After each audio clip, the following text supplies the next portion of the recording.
ladies and gentlemen, to the MEC broadcast. We are here in our second to last week on our second day, and we've got a skirmish match for you today. That's the only match on the docket for us, as Illinois College is going to take on Purdue Northwestern. Both these teams were seen yesterday. Neither one was able to come out with a win, and so today is going to be an exciting matchup between these two teams looking to not go winless throughout this entire week. My name is Rebel Fox, and joining me on the broadcast today is my good friend Domcast, who usually is in the background doing production, but right now don't have a co-caster quite yet, so he's going to be stepping in like the miraculous man that he is, doing everything that he can. So, Dom, how you doing today?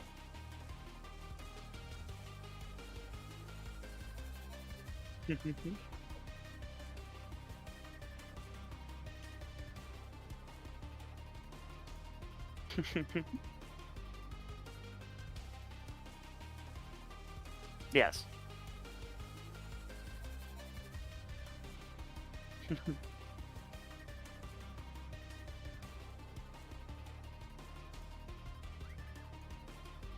Mm-hmm.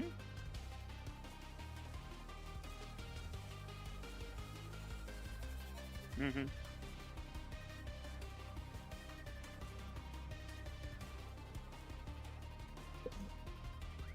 Mm-hmm. And we saw that yesterday also be a spot of punishment for Purdue Northwestern, where Cylindric wasn't able to actually make anything happen on the top side of the map, mostly being on that Gragas. Getting shut out, getting a 100 farm gapped multiple times, the Flame Horizon is painful. So it's a potential point of weakness. And as you said, Udon, Badon, and Leighton's very, very good bot lane potentially taken. That's King and Lone Force, as they didn't have the greatest performance in the world yesterday. Nonetheless, we're well in for truly into the draft. A number of champions. I would like to note the Ivern was banned away from No Use Think. That was, I think, the one game that they won yesterday was on that champion, so making sure to get that off of his hands because they don't know how to play it. So already Gragas locked in with Aphelios and Skarner. Skarner's popped up in the meta as like this, I think, a substitute for a lot of the carries that have come in. I like it over things like the Graves and such that have kind of fallen off the wagon a little bit.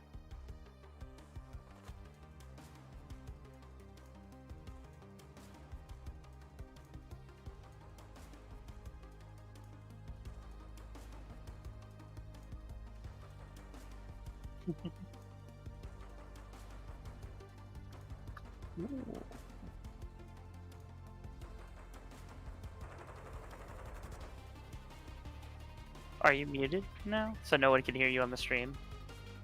Hey, I have no idea. Yeah,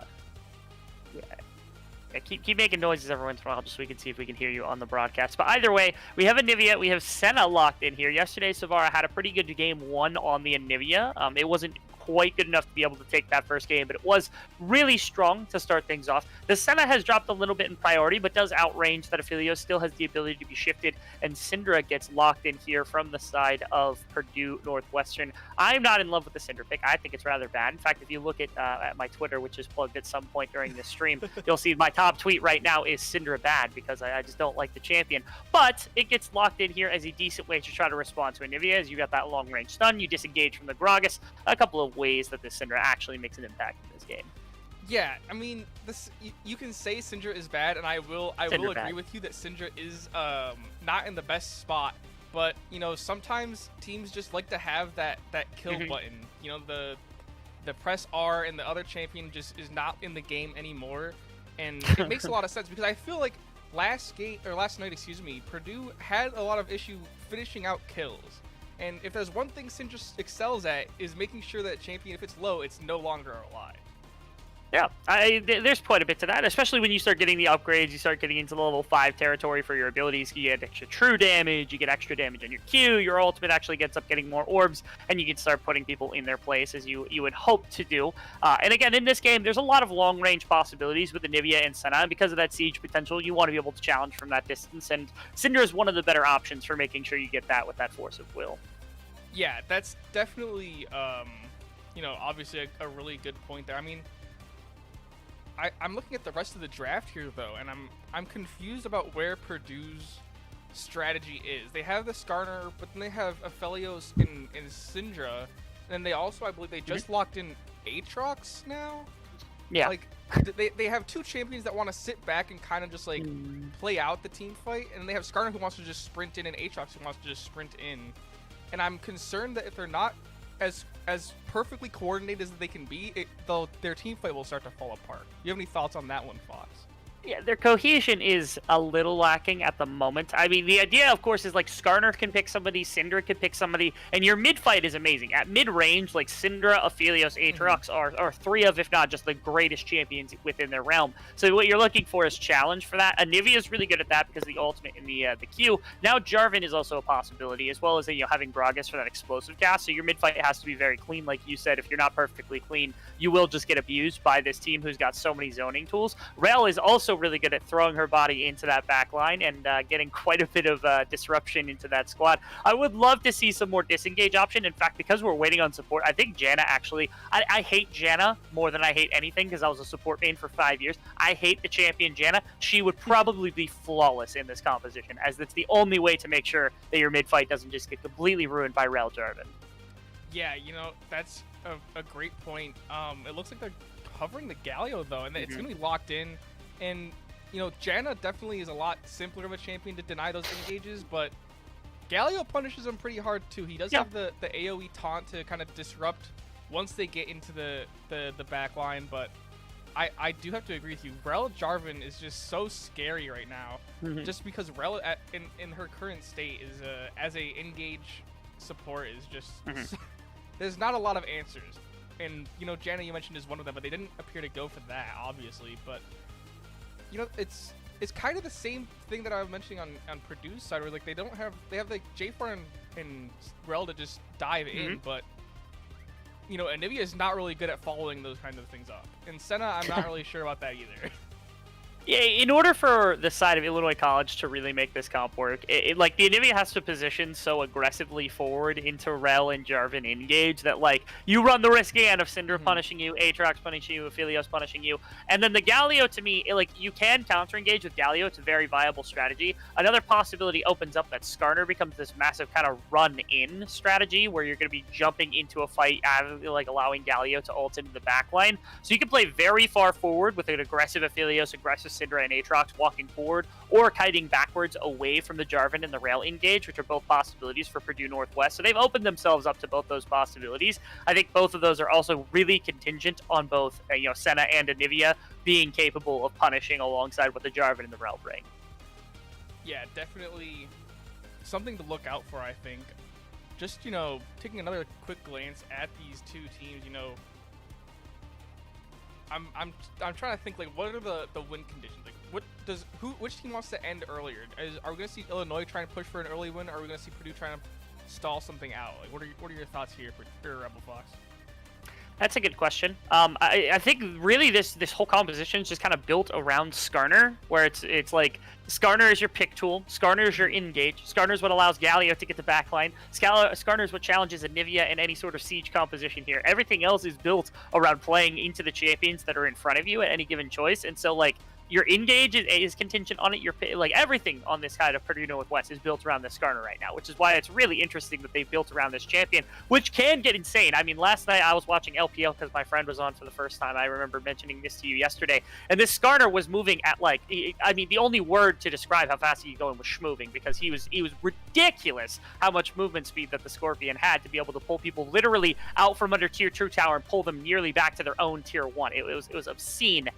To see how fast it could go. So champions like Senna and champions like Anivia do have to be a little bit afraid if Skarner has the ability to flank you or there's a lapse of vision or something. But Purdue, this is completely all on what the jungler wants to do. If No Use Think decides, hey, we're going to play aggressive, this is going to be a forward fighting team. Otherwise, this is probably going to be a responsive team where they're looking for flash engages and counteractions to everything that's being brought by IC. Yeah, definitely something to look for. Just before we cut to a quick break so we can work out some more production side issues, do you have any final thoughts going into this game 1, Rebel Fox? I love Anivia. I want to see Anivia do well. I think Senna is also a fun champion. There is a run risk potentially for IC not having the damage necessary. I think if Gragas goes AP, that's a good choice. And I think if Gragas gets ahead, now your mid fight's ruined, and Purdue Northwest is going to suffer. So I'm keeping my eyes on what happens in this top lane, where Prankuru, who they played around yesterday, is into Solendric. All right, well, that's the final thoughts from Rebel Fox. We're going to cut to a quick break while we wait for the spectator delay to get into Game 1 between Illinois College and Purdue Northwestern. Stick right there, and we'll be right back.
Welcome back, ladies and gentlemen, to the Midwest Esports Conference, second to last week here as we get into our only match of today and our only skirmish of today, being the only match of the day between Illinois College on the blue side and, of course, Purdue Northwestern on the red side. Now, I had Dom with me because he was able to fill, and I do miss him already because he's only in the caster booth, so we don't get to hear his lovely voice anymore. But it's replaced by Jack Gofarino, the only man I've ever met that's over 15.5 feet tall. That's right, ladies and gentlemen. He is an absolute monster on the basketball court, and he has joined me in the casting booth today. How you doing, my man?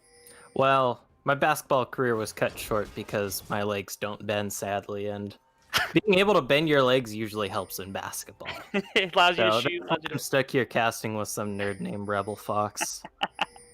That's fair. That's reasonable. I'll accept that. And usually, of course, I'm on the color rule, so that makes me even more of a nerd. But now you get to be the nerd today, and you you get to talk about how this game is going. As maybe you can give me your thoughts because you didn't get to join us during the drafting phase. How you think these comps are going to play out? Well, let me take a quick look because I literally was not able to see during the drafting phase and what the picking order was. All right, we got Gragas top. That's pretty flexible. I assume that was picked early. Yep. Jarvan, I know that's been popping up a little bit more recently, just due to the changes to jungle, allowing more gank-heavy junglers, but I still think it's kind of Papega outside of very specific bouncy house team comps. Let's see. Okay.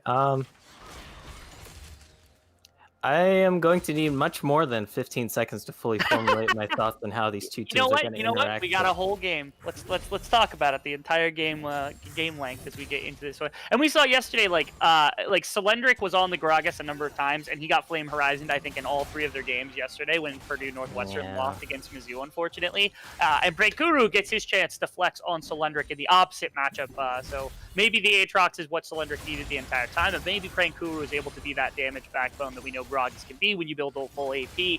And I guess Phase Rush is kind of hinting at that. I'm a big fan of Phase Rush Gragas because it makes you go really, really fast. You can become the Naruto Fat Man, yeah. It is just... Phase Rush is just kind of such a great rune for trading because I know a lot of people are like, well, Electrocute is better, it does more damage. And it's like, yeah, it adds damage to your combo, but Phase Rush is just so, like, nice in so many aspects here, Dean, because, like, you proc it after you do your little combo, your little trade, and then you just run out at the speed of sound before they can even get to you. Okay, also, Jack, all right, we came up with this idea yesterday, and I think it needs to be brought up really quickly. We talked about the horse composition of 5 horses being on the Rift. Okay, so we're trying to come up with a mid laner. Do you prefer the idea of Nico to replicate Hecarim in the mid lane, or do you like the idea instead of Corgi riding the Corgi to make more of a mounted composition instead of horses? We need this vote really quickly. Definitely don't think it should be Corgi, because that's limiting yourself to one skin. And I think if you have to force yourself to take a specific skin to fill out a composition... Now, if we're making that vote, of course, it's also High Noon Senna and High Noon Ashe, and also a fair number of other champions that have horses as that. So, like, that's an unfair statement as well. So, if that's the case, the whole composition goes completely out the door. And mid lane, we get some more trading. My favorite champion in the world up against my least favorite champion in the world. I'm going to guess which is which, and I'm assuming you love Anivia. That's right, and I hate Syndra. Syndra bad. Damn. Yes, Syndra, she's okay. It's just she definitely feels kind of like one of those picks everybody in the mid lane is just always comfortable on. So like, if she's like half decent, there'll just be players who are like, yeah, just pick me the Syndra here. Does it work the composition? Never does. There's always some improvements to be made. As I'm taking a look at jungle pathing. It looks like both junglers have now ended up on the bottom side, potentially for these Scuttle spawns. As top side Scuttle was taken by Jarvan for adapting. Cylindric in the top lane getting some good damage into Prankuru. He flashes for the auto attack. It's not going to be enough as Prankuru just walks out of that one. W damage reduction going to be more than enough. As now on the bottom lane, Udon Badon taking a bit of damage. Grabbed him, gonna get that. That's a good one. The King the Ignite's gonna come through as Galio grabs the first blood. And that is pretty big. Killing a Senna whenever you can obviously means she can't stack up and get passive stacks, but it also means Udon Badon, even though he doesn't get the kill in this Aphelios, he gets the assist. He's gonna get some EXP, he's gonna get some farm, just to generate some lead here. And I mean, Rebel Fox, I know you've casted many a game where an Aphelios just gets kind of ahead and gets rather spooky. It's a terrifying prospect. I've also cast a lot of Aphelios games where they get red white gun and just immediately into the enemy team because those are their fighting guns. I've said that 100 times and I'll continue to say it because every Aphelios I've ever seen has fallen subject exactly to that reason. And they're good guns, don't get me wrong, but every single time is not necessary. As we'll see if that aggression comes through from Udon Badan, especially with Press the Attack instead of Conqueror or Lethal Tempo, which are both common runes to see. As Prankuru, he tries to body bump Cylindric into the queue and it's just barely not able to snag him. The get down Mr. President minion coming in clutch. I don't think the Infernal Chains would have mattered too much there for the trade, but hey, it's got to feel nice if you happen to be Prankaroo, as this is a pretty calm game, so to speak, so far. We saw some heavy trading in the top lane. We, of course, saw that first blood in the bot lane, and I'm curious if that's going to manifest itself here in the bot lane in anything noticeable. Never mind that. Cylindric getting some aggression. Gragas barrel into the top side as they're going to make this work. Timmy Tam taking good damage. A little bit of healing coming out of Cylindric because the TP comes through. As now Tailponer is trying to get onto Prankuru. Finds him with a W and Electrocute's going to bring him down. As Savara has come into this fight as well. Cinder Ultimate's going to drop him down to now 0 health as he's in the egg. As Timmy Tam also ran down Cylindric as the gank eventually does. Bottom side, Latency gets a kill as Anivia is going to get hunted down. Eggs for breakfast here in the top lane. Ends up being a 2-for-1 there and a 1-for-0 in bot side as King Me gets brought down. Oh, and that's a bit of a, how do I say it in economic terms? Unfavorable trade if you happen to be the side of Illinois College here, Rebel, because that early part of the gank kind of illustrates one of the reasons why this Aatrox can be such a thorn in the side of enemy teams that gank him, because with this Gragas, with this Jarvan, they didn't really have the most amount of burst, not enough DPS to really keep this Aatrox down. So once they use their little combos on that Aatrox, and the Aatrox is like, alright, you know what? I'm Cylindric. I am going to now start healing back up all this damage. That's when things started going very, very south. That they did. As Aatrox, one of these champions, all the healing. No. Okay. Death Brush is potentially there. No one's showing up for that, but they are going to be able to get away. Okay, so nothing crazy. And now also Prankura has a little bit of the Mortal Reminder of the Grievous Wounds, my apologies, coming through on that Oblivion or Cylindric. Continues to trade aggressively. He doesn't want to hit this wave with the Q. Prankuru needs to just stand and he's, oh, what are you doing, man? You're going to clear these minions. Back out. Prankuru comes in for a bit of an aggressive trade, does not get the phase rush. But this was really good setup for Cylindric because it should have pushed into him. Timmy Tam is back to try to find something as Prankuru's going to come in. Iron Spike Whip gets a little bit of damage back, but nothing can come about as the burst damage is there. As on bottom side, you see No Use Stink. He's going for that dragon right now. Very, very standard League 101 trade. Hey, we know their jungler's topside. Well, Dragon's up. You want to get that? Yeah, sure. It's not like they have a smite to contest. So it's going to be the long con versus the short con in lane. Never mind that, as the Cataclysm is available here. Okay. Poner, he does take the EQ from Jarvan, but the TP is going to deny anything to Cylindric. He could have TP'd back to top lane, and minions are going to crash, so he's going to lose a couple for that, but does save the life of his mid laner as that TP is used defensively to make sure no engagement comes through. So just Dragon for a kill in the top side. As it does seem, once again, 2 ganks already into Prankuru here from Timmy Tam. My question to you again is also, Savara has lost the egg and is now also down 20 CS. Bottom lane's down 15 CS. Do you continue to bear down on Prankuru knowing there's a possibility that Cylindric might eventually bend and break within this laning phase? Or do you try to maybe start putting the Jarvan elsewhere, try to pull some attention elsewhere on the map to make sure they can get gold back?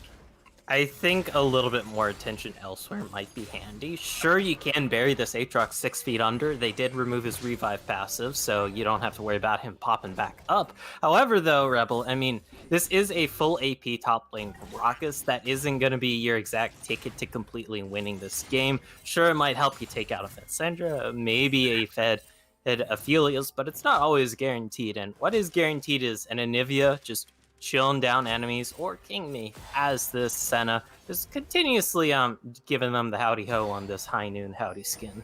Ooh, a freeze developed here on bottom side as Latens is going to snap a little bit of damage. He tries to trade into Lone Force, but Timmy Tam's on bottom lane. Like you said, pressure put down there. Udon Badan gets locked in the Cataclysm and goes down to Lone Force. It looked like the Ignite was what picked him up in the last moments as the counter gank comes in. Latens thought he was going to get it with Murr right there, and the freeze does not end up sticking. His bot side gets punished. Oh, and that was such a great denial of the Justice Punch by Lone Force there. Of course, they do pick up the AD carry, not that Galio, but point still stands, denying an Aphelios that late game potential. Never mind. Let's see what happens here, because this is dead. Yeah, Prankuru gets kind of capped under his tower right there by the Skarner E. One of the last abilities I would think would be have enough damage, but there we are. Might be in danger. Oh, Look yes, for the ulti. Oh yeah, he's really bad right now. No flash, no egg, gets ulted, immediately gets stunned up and comboed. The egg actually came back up during the midst of that combo, but it's not going to mean anything as that cooldown also going to get burned. Oh, Okay, I thought they were going to give that kill over to Cylindric. Oh. I mean, I kind of like that out of Savara, like that early roam up. Like, yeah, let's pincer this top laner. Oh man, he died. Yeah, he okay, died. see if I can do anything else. Then it's like, oh wait, I'm the one getting pincered, and yes, rough times. We're also on Junkthrower territory now for Prankuru, where typically you're seeing Night Harvester. At least that's what our most typical, or now even Everfrost, has actually become a very popular option. I think that item is busted, by the way, because I've seen it on just about every champion, and any AP champion is capable of running it well. But Gragas right now sitting on Oblivion Orb, which builds into Relanomathon, and then you also have the Seeker's Arm Guard, builds into Zonia's, both great items, but you're nowhere near your Mythic and no completion. Is Udon once again going to get run down here? Yeah, that Calibrum shot is not going to work whatsoever. The Moonlight Vigil is just going to be wasted as King Me finds another kill off the back of Timmy Tam coming back to bot lane. We'll get traded, thankfully, for the Rift Herald on top side here, as No Use Think is on that one. But another kill given over to this bottom lane. And putting Udon Bidon on a bit more of a back foot here, even though he did get that early lead in that bot lane, thanks to that assist on that first blood. It's kind of fallen flat given the whole situation of, well, he just died twice. And dying twice is never really a good thing on scaling picks like this Helios. But like you said, the trade for the Rift Herald in the top lane might mean his team does come out on top in the long run here in the gold run. They do. Actually, keep notice right now as there's 4 members kind of approaching towards bottom lane as this dragon might be on the table for both squads, especially with resets that came out from Aphelios and from Skarner, actually from all 4 of those members. It's entirely possible to take control of bot river as Cylindric and Prankuru continue to battle between the two. Prankuru, it kind of throws that shallow as it could have knocked him into the tower, maybe cost him his ultimate at minimum, if not killed him outright, but instead just going to disengage.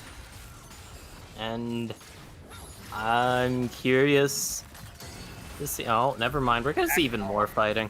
That we will, as Cylindric wants to scrap against Prankuru, defending this pink ward. I think on bottom side we're getting a more exciting fight, so I'm gonna switch the view down to there at the moment as Rift Herald was taken. Flash in from No Use Think. He's gonna be able to find the ultimate. That should be a very dead Rel.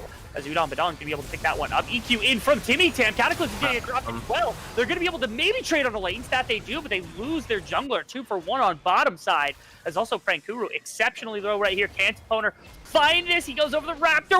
Ultimate just in range. Outplayed. Played the R button, the young R button. Actually, Dom mentioned that in the draft about how compositions like this love to have just immediate execute buttons, and you see the benefit of it right there, where you think right there Prankuru's got to get out. He has the ability to dodge, but you can't dodge the ultimate because it is targeted. And just waiting on that body slam cooldown, but just half a smidge too late there. And that was a very big pickup here in the bottom lane for Purdue, since they were able to get that first tower. That is a lot of cash in their pocket. They're able to get back some kills that they were losing in the bot lane due to a little bit of camping coming out as, oh my god, FaZe Rush gonna save Prankuru's life there. You're seeing advantages built up in literally every position right now. It's not much for Cylindric. It's only 100 gold or something along those lines, but about 1,000 gold in the jungle. You're talking 1,700 gold out of the mid lane as the Cinder is popping off. You've now gotten into the territory of 1,000 gold from Udon Badon, despite his picks as Timmy Tam. He wants to come into mid lane, but Latence is hovering this lane, so they're going to bail him out as well as the Skarner, so that's not a fight you're going to take anytime soon. It's only going to be the top crab. And the bottom side of the map has been completely crippled off. King Me just has to collect waves down there as they attempt to press for top side, maybe break Cylindric out as they go for top side aggression. Timmy Tam looks for a play into Scarlet. Coming in the back side. Big ultimate. That's the Magnetic Storm coming in from Lone Force. He's not going to be able to. He will survive the ultimate from the Cinder. Not going to survive the Q though, as Latence was able to pull out the backside of this fight. No Use Think was able to find the black side of the fight. Timmy Tam disrupted, pulled out with the Skarner. That's the suppression. That's going to mean his death. Cylindric is in the background. He gets rooted up. Savara's going to find that one as the ultimate from Latence comes in just a little too late. Prankuru looking for a bit of a play. Gets tossed out. Porter picks up another one, and now Udon Badon has joined the fight. Does he have Moonlight Vigil? He does. There's no mana on Savara, and King Meat is just a Senna at this point. They aren't going to look for anything more as a 3-for-2, or 3-for-1, my apologies, comes through. Oh, and that is, not a good trade there for the side of Illinois there, Dean, since they lose a metric ton off of that. Beautiful plays all around by Purdue to help keep most of their members, save for one straggler, alive there. And we saw those nice little dash stops coming on out, especially from Toponer, as there's the dash in from this rail, there's the flag and drag, the red smite, and just no fight. They're just jumping at him. I actually have to question this because, again, I just want to. I'll pick your brain about this. Usually, you fight for something. Why were they fighting on top side? Is it a battle over the scuttle crab? Is that what it was? I think it was just, hey, I think we can get this pick and finish him off. Okay, yeah, sure, let's do it. You dare stand in the river where I stand? Radface is big enough for the two of us, Jack. You're not allowed to do that. Well, it's a good thing we're not in the river this game, because there's been a lot of bloodshed there, and I think if we're in the river, we'd kind of be just casualties. I think, would you rather in the river because it's easier to clean up, though? Oh, actually, Savara might actually turn into, is it fried chicken? Like, this isn't heat damage of any kind, so I think it's just dead chicken. Oh, actually, they're saving him. Oh, I thought that was going to be really rough from Toponer. Layton's is here to cover, so there is no response, but multiple members coming down to defend, and as well as the Senna ultimate, they're able to keep the Anivia up. The egg is burnt. Nothing else. King Meat also is able to make sure that No Use Think is not able to get in on top of him, as I do not believe... Okay, actually, the Turbo Chem tank was done, so Fast Scorpion wasn't quite able to get on top of King Meat underneath that tower with the W coming out from Senna. So just silence right now. Radio silence from the map so far. It's not going to be like that for long. Yeah, Phase Rush is going to get Prankuru into a decent position here. Barrel, actually, Cylindric walks back into the barrel. Flash Q's hits, misses actually the sweet spot on that one as he gets knocked back as well. So Prankuru ends up with better health. The ultimate burnt as well on both sides. Flash is still available for Prankuru. And that, I believe, was the Gordon that was burnt right there. Timmy Tam tries to find a way onto Udon Badon. He comes out from starter to stun him up. Flashes underneath the tower, gets the Cataclysm, but now Trap is everybody as the Galio ultimate is going to come down in the middle. No Use Think is down to very low health as Udon Badon trying to carry everything as fast as he can. Does he have Binding Eclipse? He does not quite yet. That's the onslaught that's going to come through, get him quite a bit of damage, and Kingy is able to turn that one around. The Kraken Slayer proc on the last second, he's just barely able to keep them alive. I thought that was really rough from Illinois College, but here they are misproving me as the fight goes in their way. That one small fight, though, but we do still have an entire war here, Rebel Fox, because they're still down in the pot when it comes to objectives, both towers, both dragons. We've seen the CS gaps in basically every lane, and they're gonna need more of that, more or less. Like, they need to get some of these picks, translate that into something like, maybe get a pick here within the next half a minute to minute, use that to set up for Dragon, maybe just get a cool side wave going on and pick yourself up a tower, who knows, but you want to be picking up some objectives here and not just a handful of kills here and there. 15 seconds on this next Dragon, as it is Purdue Northwest moving into the jungle, pushing back Vision. They've got 4 members here. Cylindric is backing. No TP. Prankuru does have that, as Red Buff is also pushed into No Use Think. Gets caught out by the W. Can they follow up on this? Stun comes through as well. No additional damage. As again, there's clear tension around this Dragon. Timmy Tam would likely have to steal this one unless they're just looking for the pure engagement ahead of time. They've got the double gun. The green-white is perfect for setting up! Stolen away by Timmy Tam as the fight will now ensue. Layton's gets a massive taunt on a big stun coming out from Tigra. But over the wall goes every member. Udon Badon somehow finds a pick with just that shot from, as now gets punished by Savara and Prankuru. As this fight's starting to taper off at least a little bit. It's just been a 1-for-1. Cylindric's going to come back in, but everyone's over the wall. Just a 1-for-1 for both of these teams as it is a pick-off. But the Dragon, importantly, going into the pockets of Illinois College, slowing down Purdue Northwest. And that is exactly what I wanted to see. Not exactly the 1-for-1, but they're able to take the even fight while behind here, Rebel Fox. They're able to pick up an objective for themselves, their first objective of the game, actually. And it's going to help them start making their way back into this game, get much more of a bearing in this game, so to speak. And denying a potential soul point from Purdue, hey, that's always going to be good future proof. Interesting.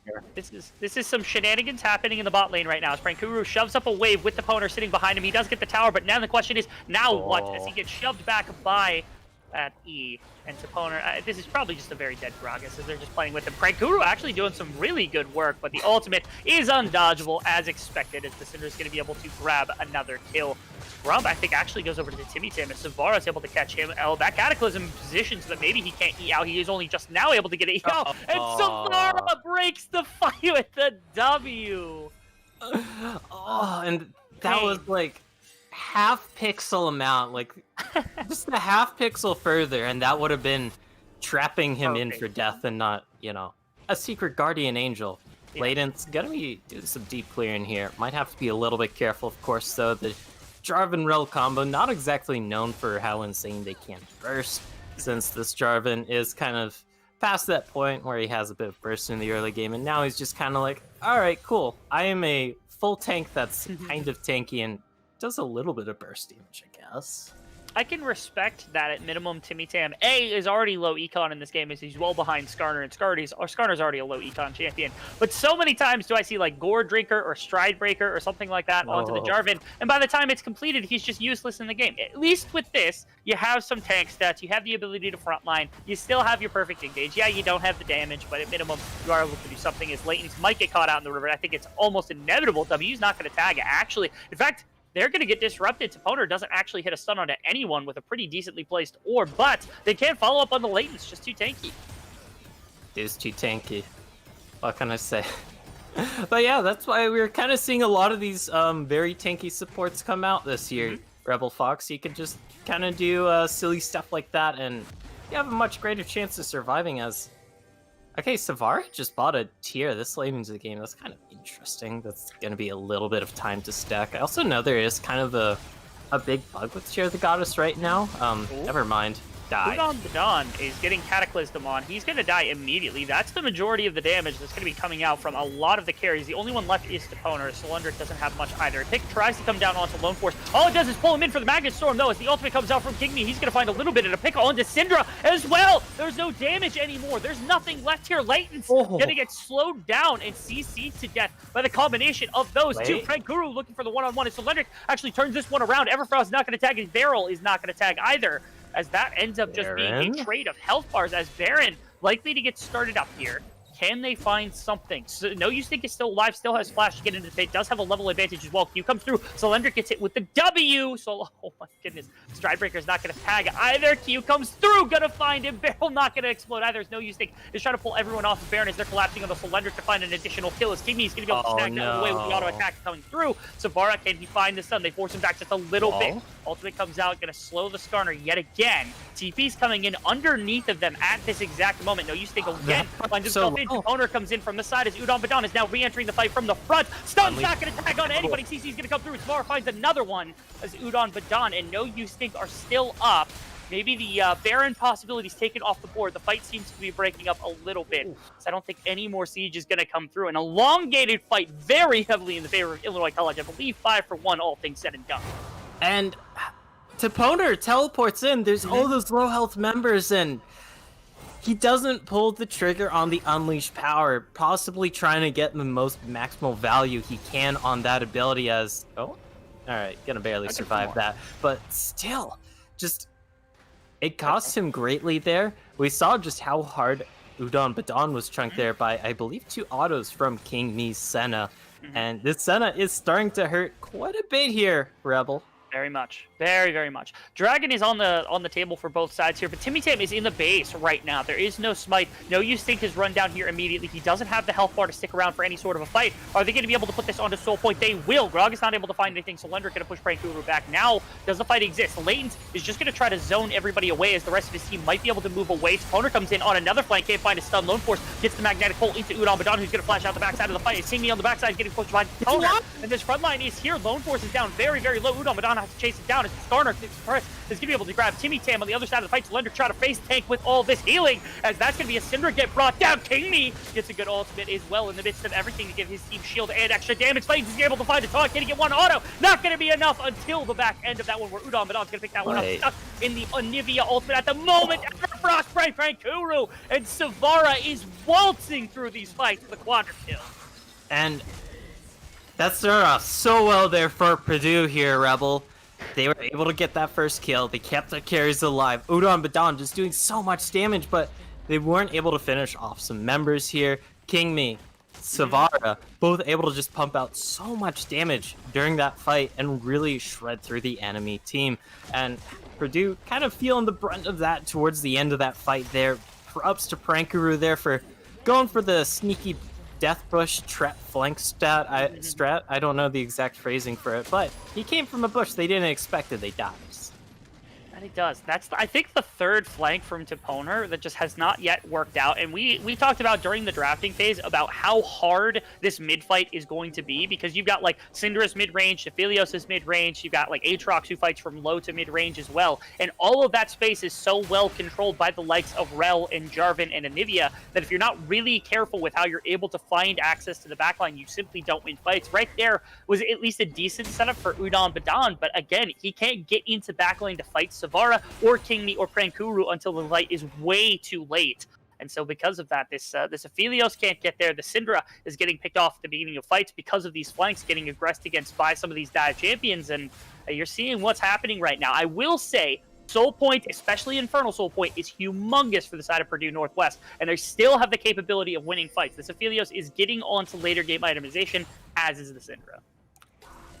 Yeah, 3-item Aphelios is something that is going to be happening here within the next couple of minutes, and that is going to be extremely scary to deal with, since it's only really going to be Timmy Tam, who's Giga Tanky. Lone Force will have a lot of borrowed resist thanks to passive, thanks to the ulti, yada yada yada, but that is but temporary, and Aphelios' damage is forever, assuming the Aphelios doesn't die, of course, but who has time for those little niche scenarios like an Aphelios dying in a team fight? Yeah. We're also currently tracking, at least I'm currently tracking right now, the attack damage and the soul count of the Senna. Being at 80 right now, that's just 60 flat attack damage. It's good when you've got Kraken Slayer and you've got Rageblade. There's not a ton of attack damage in your build, which is actually much better for Ginsu's. It makes it more efficient when you don't have as much AD for reasons that I can explain with a better math lesson. But I'm not going to do that. I'm just saying low AD with Ginsu's good, large AD with Ginsu's bad for a number of reasons. But we're getting into this discussion now of what this fight looks like. Senna's starting to get into really good late game damage as well as the Aphelios. And this Anivia also, like, how do you respond? How do you get onto this Anivia? Flanks are your best friend when it comes to dealing with this Anivia, because Cylindric, No You Stink, they don't want to be running right towards this Anivia. Syndra Because you know what Savara does there, Rebel? What does Savara do? You press wall, you press ultimate. Do you know how much Skarner hates it when he presses that chem tank and then has to run through a giant slow field that is burning him for a percentage of max health? Pretty not a lot. That's what I would guess. Pretty not a lot. The Syndra flanks haven't been working out. I don't know who actually is flanking. Right now, honestly, the best engage that's come about has just been late. It's kind of walking at the team with this taunt, just ability up. As it's still a lot of control being held here from the side of Purdue Northwestern, able to walk into that river without punishment. As Savara is catching top wave into the Syndra. Neither top wave tower has actually been taken out yet. That's pretty big. Pretty important to think about right there. Yeah, especially with how much fighting we saw around the top side. Like, you think the tower would have dropped, but I guess everybody's having to constantly back or just wait out the gray screen timer. You can't exactly get the most tower damage down. It's funny, I'm looking at gold values right now, and like every lead that exists is perfectly matched by another lead. So right now there's like 700, 800 gold on the mid laner in favor of Illinois College. You've got the same thing. It's like 1,500 gold on your ADC. It's like 15 to 1,800 here on your jungle for the side of Purdue Northwestern. You've got 1,000 gold on your supports. Top lane, there's an advantage for Prankuru, but nobody's really just like so disgustingly ahead that it's likely to just be the game at this point. As Dragon Soul has now spawned, bottom side of the river is completely controlled, or at least currently populated, by every member of Purdue Northwest. And this is going to be a very big fight here, Rebel, because there's going to be some bloodshed here. No Stink does have the Skarner zone available, but it looks like Purdue chickening out on this game of chicken. They're now gonna have to Working approach. their way into the fight. They're grabbing this grab. Samar, he's in the back line. He's in egg form already. There's no damage to back this up. In the back line goes City Cam. He's not gonna be able to find the boner as this ultimate from Galio is gonna disrupt the entire mid fight. Cylindric is on to Kingme. He's pushing him out the backside of the fight. Even if he doesn't win that, that's gonna be so easy as the damage sources from Illinois College are brought down. Dragon Soul also goes the way of Purdue Northwestern, as that's going to be their Infernal Soul. Kuru and Timmy Tam are boxed into this top corner of the map on the wrong side. Taunt's going to come through. Everfrost's going to keep him there. Not going to be able to tag him. He's going to go down, but it's going to buy space for Udon Badon to just clean up this fight as 5 members off the back of an OU Stink flash and ultimate onto Anivia wins themselves a 5-man kill, an Infernal Soul, and likely a Baron. And you were wondering here, Rebel, how in the hell does this Garner get on top of this Anivia? Flank, flank, flank. We saw No You Stink take the long route around, walk around his blue buff, come through from mid lane, River, in fact, and just get that beautiful yoink in onto Savara's Anivia. You're able to instantly burst out this Anivia. Kingme, unable to do anything in the face of a Aatrox, just in melee range, wailing away at him. Now you have to deal with this Infernal Soul. Now you have to deal with this Baron Soul as well here, and this is going to be a tricky situation to work yourselves out of. Well, I think it's a difficult situation now because that was contesting these objectives in the later game have really been the win condition here from the side of Illinois College. Being able to walk in this time, they're the ones that try to push in priority, and that buys all this kind of surface area to work around. As every river entrance, every possibility around this this dragon was there, and Savara had no idea. He would have had to arguably just be in the back of the pit, using these abilities to zone everybody else out around the entrance to the pit, but in the middle of the river, gets fought out by that flash from No You Stink, and that whole fight ends up getting thrown. Also, big props to Cylindric. Again, yesterday, did not have the most fun performance, or didn't enjoy the performance I'm sure that he had yesterday, and right there was a hero for that fight, being able to shove out the main damage source from the side of Illinois College with Kingme. Such great value picked up by Cylindric in that fight, and now we just have to ask the age-old question here, Rebel Fox. The map is Purdue's oyster, and they can do whatever they want, but what are they going to do with it? How are they going to push this advantage and look to really shove this home, as that's a great pick? Titans will die. There's nothing to be said about that one. They're attempting to push forward their vision, I think, a little too fast. They have no mid priority, even though they have got Baron buff, and then bot lane is still pushing out as well. So before any of that comes through, they need to pick where they want to play. Baron comes up before or after, my apologies, Elder Drake comes up. So Elder Drake would be the side that they'd like to play to. And mid and bot lane should be pushed out before putting vision down, but it seemed like they had no plan there. They split into 3 lanes, trying to get this Baron buff out, and they get picked off. So now, you don't even get a tower. You get that 4,000 gold advantage. You still have Infernal Soul. That's a lot of advantage to be had, but you're still not using this Baron effectively. Yeah, especially since we saw Ladence go down there. The fact that you lose your main face checker, never mind that. It's just another ultimate. They're not even going to be able to tag that. Timmy Tam takes so much damage that the opponent is going to go down. The ultimate comes in from Kuru, puts them both back into the rest of the team. As Lanes is going to ult in at the back end of this. TP's going to come through as well, but Kingme is doing so much damage with this Kraken Slayer build, as now both damage sources are completely gone. They might be able to push into the base here very easily and just start sieging down on this tower. This Senna does so much damage. No You Stink and Solendric are really the only two that can do anything. Lanes has got some CC, but that's about it. They're buried down on mid lane now. And this is so big, right as... Never mind, we got a flank coming out. Is this the hero play? Okay. They're trying. Glacial Augment's going to make his life a little miserable. Over top of the wall, Timmy Tam might actually have a chance of getting brought down, but instead Savara is going to throw up that ultimate. That Storm is going to prevent anyone from stepping in. Now it's just Latents with this Infernal Soul. They siege down mid inhibitor. They're able to walk away, dust their hands of this situation, and the gold lead has actually shrunk from where it started from that Baron buff off the back of a couple of picks, and now mid inhibitor going down for the side of Purdue Northwestern. And if you're the team who gets the Baron buff and then loses inhibitor, that's not a good look here. I'm sorry, Purdue.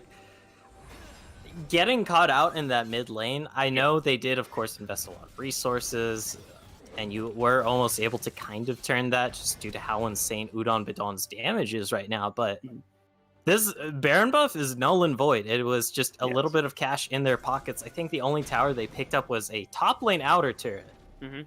You do take those.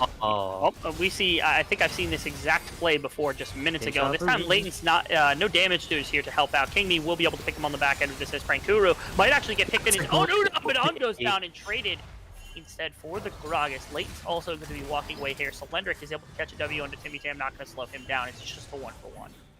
And that is a 1-for-1 that Illinois will take every time.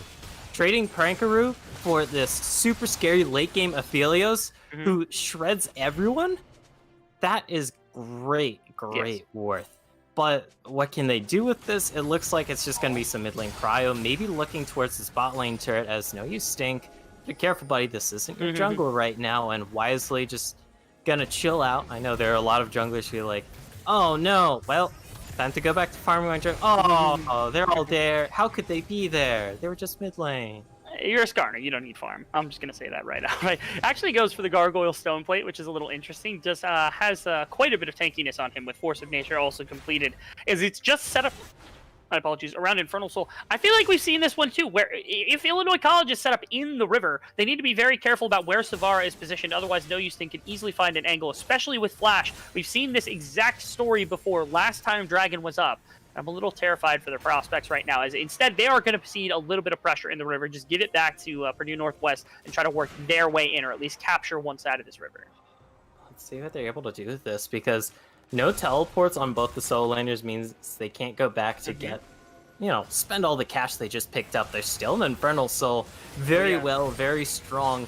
Double Infernal plus Infernal Soul on Aphelios is kind of big. Backline immediately trying to get a pick onto Toponer, but that is going to be a stopwatch that's burnt, as that he's just an immediate pick off. Into the river goes Cylindric. Is he going to try to find some good damage? Good Galley ultimate as well, as that Moonlight Vigil is humongous from Udon Badon, who's going to be able to work his way forward. Pingme has been brought down. Savara is not going to be able to set up anywhere as he goes into zone. He's going to be a very dead Anivia. Best case scenario, Pranku could try to finish the Elder Soul, but I think that's way out of the ballpark. He's going to have to try to steal this one, but even that seems well out of his range at the moment. This is going to be a 1v1 between top laners as this Elder Drake goes down in the face of Purdue Northwestern, who could not make the fight happen. 5 men go down. Another Infernal Soul, or my apologies, Infernal Soul alongside Elder Drake. Baron is available if they want to go take that one as well, as every buff in the game could be in the back pocket of Purdue Northwest. Okay, technically speaking, they don't have red buff and blue buff, but yeah, every big buff available in the game, and that was such a nice start with Prankaroo picking off Toponer there all alone. That was great, but Udon Badon was untouched that entire team fight. That's why Prankaroo has been so key in some of these picks against Udon Badon, since this fat man Gragas just able to fly on in. You could throw that big old casket from such a massive range and either force the flash out of Aphelios or just force him to die. And we see what happens when he doesn't have to make that, little option between death or a flash. And we're seeing a few items just being completed on the back end of this one. I think Udon Badon is looking for a QSS off this back end. Syndra likely getting it back and grab this Rabidon. So I'm going to show it on screen for my co-caster. You guys can't see it, but you can definitely see for Mr. Dom doing a lot of the heavy lifting. Thanks to him once again. As now, again, Elder Soul, Baron, high gold advantage when you're talking like 9,000 gold, a late game Aphelios, a late game Syndra, massive frontline tank. It feels really difficult. You are sieging right now into the likes of Anivia and into the likes of Senna, who are both very, very good at holding back sieges, but feels like they could easily just walk into this base at this moment. Oof. And that inhib is respawning pretty soon, too. That was, Illinois' big thing. They're able to get that inhib. It was able to give them some free prio in that mid lane. Never mind that. Here's the Turbo Chem tank. Yeah, No Use Think looking for a pick onto somebody. Nice taunt coming out from Leighton, says they're just going to grab the Jarvan. Jarvan's not going to be able to come in. Toponer finds that kill. Lone Force also on the back end of this one. And it seems like that Anivia is the only chance they have to slow this down, but even that doesn't seem like it's going to be enough at this point with all of this gold and all of these buffs on the side of Purdue Northwest. They're going to siege down mid tower, let these minions come in, Baron buff, and go for top tower as well. Purdue definitely going for the safe route. But I don't think they really need to get this top lane inhibitor. You already have this wave pushing in. But hey, it doesn't hurt. You have all this time. There's only 3. Let's see what happens here. The last fight of the game. Kingme actually doing a really good amount of damage to Toponer. He causes 3 stopwatches to come out right there at the back end of that fight. As everybody goes down, Kingme, he's got the range to hold on the opposite side, but Udon Badon's just going to chase him down. And game number 1 of this skirmish series is going to go the way of Purdue Northwestern. It was a very long fought ordeal there. We almost hit 40 whole minutes here, Rebel Fox, but in the end, Purdue able to close it out. I thought it would have closed out maybe a little bit sooner, given that Purdue did have that very monstrous early game lead through all the objectives, the dragons, the kills, the CS lead. But props to Illinois for keeping their heads in the game and keeping it close here for the most part until that very end when those fights came out and when this Aphelios kind of hit his strides and started killing everyone. It felt really heavily like this came down to team fighting, which was very well held by Purdue Northwestern. I'll ask you this question because again, we talked about the potential on both teams of being able to win and what their win conditions might be. Was this an execution thing coming up from Illinois College? Could they run this back and just try to make this game happen in a different way to make it look better, maybe play their fights a little bit better? Or is this a composition diff where like you're not interacting at all with these champions and you think, okay, they got to go back to the drawing board with that one instead? I don't think they have to entirely go back to the drawing board. There might be some spices you have to change in this soup mix called the Illinois composition that might result in different ways of playing. But I mean, you have the double terrain in the Inivi J4, which is so excellent at stopping Skarner and Aatrox. But we just saw there No You Stink able to get in for some key picks. Udon Badon just untouched in that back line as this Aphelios, and that kind of really reared its head towards the end of the game there, and there wasn't enough threat, I guess, onto Udon Badon. We'll see if those holes can be patched here from the side of Illinois College and take us into a game 3 for this skirmish series, or if Purdue Northwestern can, make a good on the fact that they lost yesterday and come out with their win of the week, not dropping to that 0-2 that neither of these teams want to fall to. Stick around because we'll be right back with game number 2.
Welcome back, ladies and gentlemen, to the Midwest Esports Conference. We are in the second to last week of play, and we are in the second day of play, and we're in the only skirmish game that we have today as well, started at 4 p.m. We are one game into this series, with the first game going over to the side of Purdue Northwestern over their opponents in Illinois College. My name's Trouble Fox. Once again, alongside me is Mr. Gopherino. I don't know which side he's on. He's somewhere. He might be above or below me. I don't really know. But we're right into the drafting phase, as we're going to get a chance to see what these two teams can do in game number 2.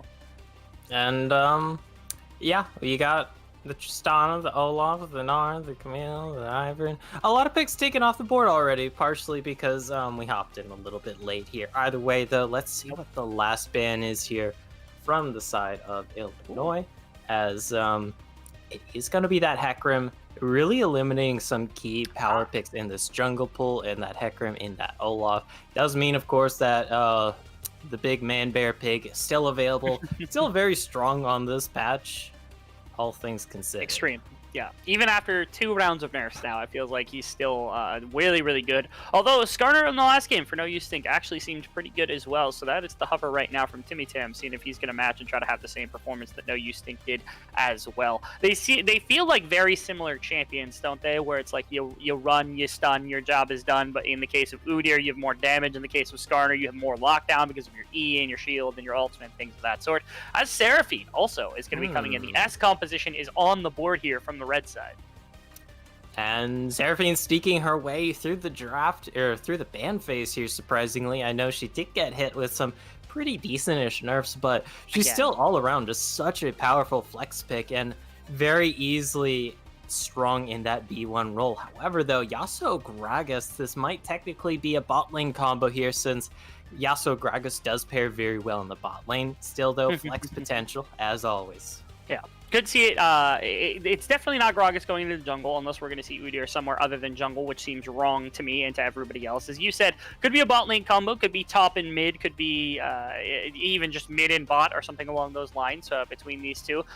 It could be top and bot. I don't really know. There's plenty of options for these two champions, as it's a very flexible, but it's going to be the very safe response. The S comp is ruined, but Ezreal's going to get snagged up as an exceptionally safe way to respond to anything that the Gragas and Yasuo are going to throw at them with that big arcane shift.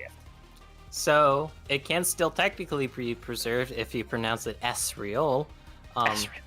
Yeah, I don't know too many people who say that. Not even LS mispronounces it that wrong, so probably not. Either way, though, a lot of safety in poke and range coming out from both this Ezreal and Seraphine so far. You also do, of course, have that Seraphine move speed boost to just help ferry your Skarner into that backline and yoink whoever you so please. That you do. As we're seeing what the second round of bans are coming out here, neither top laner's been picked yet, which is a lot closer than I would have suspected. Again, after Solendric had kind of a rough yesterday, he did a lot better today in this laning phase up against Prankuru. And Prankuru, I'm sure, wants to come back out and have some shenanigans. Now with this red side pick, has the ability to counterpick for this top lane matchup if they so please. And especially now that you've got Seraphine Ezreal, where you've got an exceptionally safe bot lane, or at minimum, you've got a mid and a bot lane that are exceptionally safe and easy to take care of. I think something to play around a win condition in the early game top side is on the cards here for the side of Illinois College. Yeah, if you do want to play through the top side, since everybody knows how stupidly safe Ezreal can be in the laning phase, thanks to the fact, oh no, I'm being zoned off the wave, let me throw out my 1000 range Mystic Shot. Oh no, you're coming to gank me, let me Arcane Shift away. Of course, you can abuse certain vulnerabilities, Ezreal, weak wave clear, weak wave, yada yada yada. Either way, still very safe, and that's not safe, that's Kled, that's the opposite of safe. Something to play around and something that can play to the rest of the map. I actually like this quite a bit. Blind, it's a little crazy, at least a little bit, although there are champions that have been taken off the board. I'm curious what the response is here from Solendric and what his call is to the Kled. This isn't a champion we see very often, so it's possible there isn't really a good response. You might just have to go for something that would be strong anyway. Malphite comes to mind as a potential champion that could counter the likes of the AD, could maybe match the roaming. If you really want to go for the hard counter, you'd go Nocturne because it's good into most fighters right now, but instead it's the Ornn pick, just trying to sandbag the laning phase and play for the team fighting later. Oof. Well, it kind of fills a similar niche to the Malphite in that you're kind of tanky as all hell. Ornn also has the added bonus of basically having fairly strong consistent damage in trades, whereas Malphite a little bit more bursty. Either way, though, this is going to be a lot of utility coming out between Gragas. You got the Ornn, you got the Udyr. That is a very beefy front line here for this Yasuo to just go on in, and having the Azir as that long-range damage source, as that long-range AP damage source, that is a very nice complement to this composition, revealing that is going to be Yasuo Graggy Bob.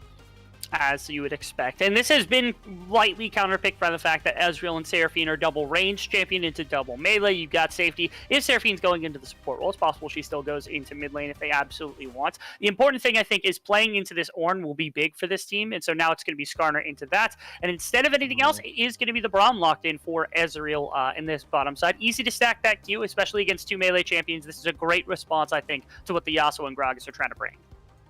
Yeah, since, I mean, the Yasuo Gragas lane, they, of course, have to go into melee range, and Braum loves it when you get into melee range, because he just punches you once with his auto, then all of a sudden, you start getting that brittle stacking up on you, and one thing a Yasuo hates is being stunned in melee range of several enemy team members who can just kind of burst him to death. That would be painful. I'm very happy that we didn't have a run back of Season 9 meta where we had Ezreal Tahm Kench, the most boring bot lane combination of all time, because there was literally just farm for 25 minutes and nothing else because you couldn't actually do anything to them. Way too tanky of a Tahm Kench, way too safe of an Ezreal, combine them and you can't actually gank that lane at all. Braum at least adds to a little bit of counterplay for the Ezreal Braum, as well as adding that safety of blocking tornadoes, a little bit of damage directionally as well. So I think this is a pretty cool idea, this Ezreal and this Braum. Not to mention when you're roaming across the map trying to get influx into the Dragon Pit or anything else, there's 4 melee champions to interact with if you're Braum, instead of most of the time where you got 2, 3, even up to 4 ranged champions to have to deal with. Yeah, and this Braum, like you said, is going to be extremely handy to have. And this Ezreal, if he does have that safe laning phase, does of course spike earlier than the Yasuo when it comes to that first item, since most Ezreals now are rushing that early Essence Reaver instead. He loves the CDR/ability haste on it. The little proc you get off your Q is nice. The infinite mana sustain, very nice as well. You transfer that into the Deathblade, and then you have yourself a hell of a poke machine here in this Ezreal. And that's not the most fun thing to deal with if you're Yasuo Gragas, just getting continuously poked down in this lane. Of course, though, I mean, Purdue, they have the means to get on top of this Ezreal between the sheer speed of a certain man-bear pick. You have the Gragas, you have the Ornn, you have the Azir Shurima shuffle. It's not a matter of if, but a bit of a matter of when they're going to get on top of this Ezreal, I feel. There's that possibility of when, but also how is a good question, because you have Ornn ultimate, sure, that can be disrupted with things like a Braum E, which is a huge thing that came about a lot more often when it was the Braum that was getting used as a counter pick into Ornn when Ornn was actually around. You also have like Seraphine ultimate, which can tag him from a far distance, not allow him to dash back into it. Gragas Barrel usually doesn't have the range to tag Ezreal if he's playing properly, positioning properly in a fight. I do see a world in which this Ezreal actually just never gets touched in this game and takes literally 0 damage. I don't think that's completely out of the realm of reality either. Yeah, it is painful. Yin and yang, so to speak, because keep in mind, they're going to be having to go through a lot. We already were talking about the Braum, we're talking about the Seraphine ultimate there, but this Skarner too, like, it can function as a backline peeler in a sense this game. Like, if the Yasuo dashes in and you just hit him with that nice little pointy stinger of yours and root him on up for 2 seconds, have your backline demolish him, there goes a lot of the damage from this Purdue composition. And that can be a big issue if they aren't able to get all this front line and this Yasuo in. I could see that I could foresee that being potentially a problem. I will pick your brain about one thing quickly, just because I think it's interesting, is the viability of Serpent's Fang. It's kind of been rising in priority a little bit.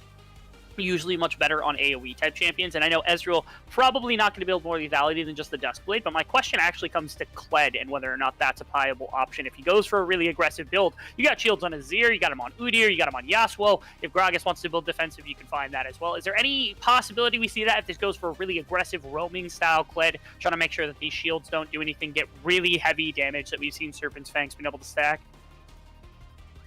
Potentially, if this Kled snowballs a lot here, I feel, Rebel. Like, it definitely strikes me as a little bit of a win more item for this Kled in this game. Serpent's Fang, of course, did get some very nice buffs and is very, very extremely nice against heavy shielding. Maybe on the opposite end, you might be able to ask if Yasuo maybe tries to go for that to deal with any pesky Seraphine stuff. But yeah, maybe, but that'd be much longer down the road. And I don't think we're going to see the Serpent's Fang this game. So I'm going to flame you for being even bringing it up.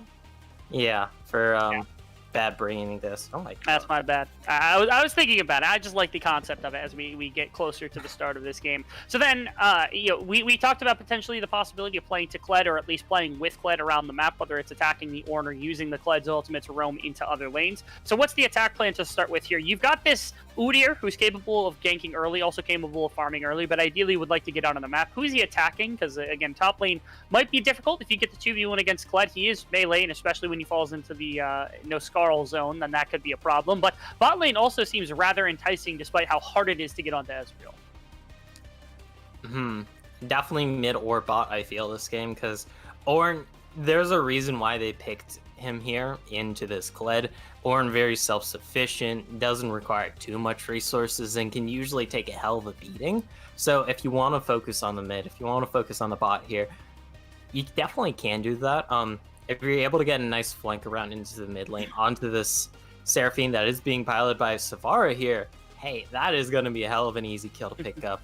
Bot lane, even though, yes, it is hard to get on top of this Ezreal, it's not as hard to get on top of this Braum, thankfully. So if the Ezreal Arcane shifts out and it's just too far to realistically pump out enough damage to threaten the three of you in the bot lane, Udon, Badon, Ladens, and No You Stink could honestly maybe just try and pile onto Lone Force's Braum here and try and take him out.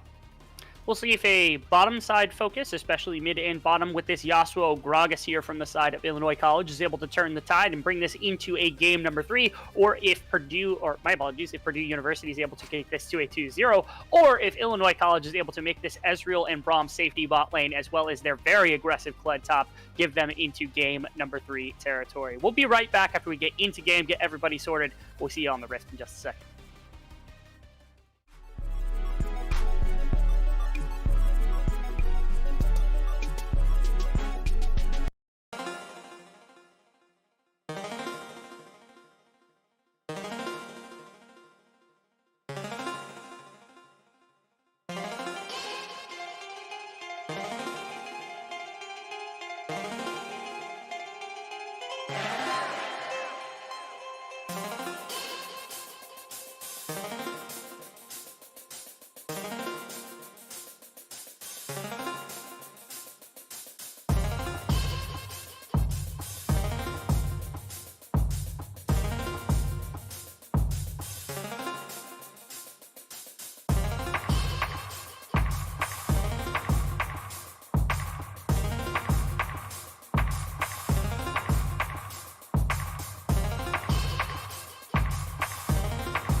Any Midwestern esports fans in the chat? Ladies and gentlemen, welcome back to game number 2 of this best of 3 series here between Illinois College and Purdue University Northwest. As we get into the only skirmish game we have today and the only series we have today in general.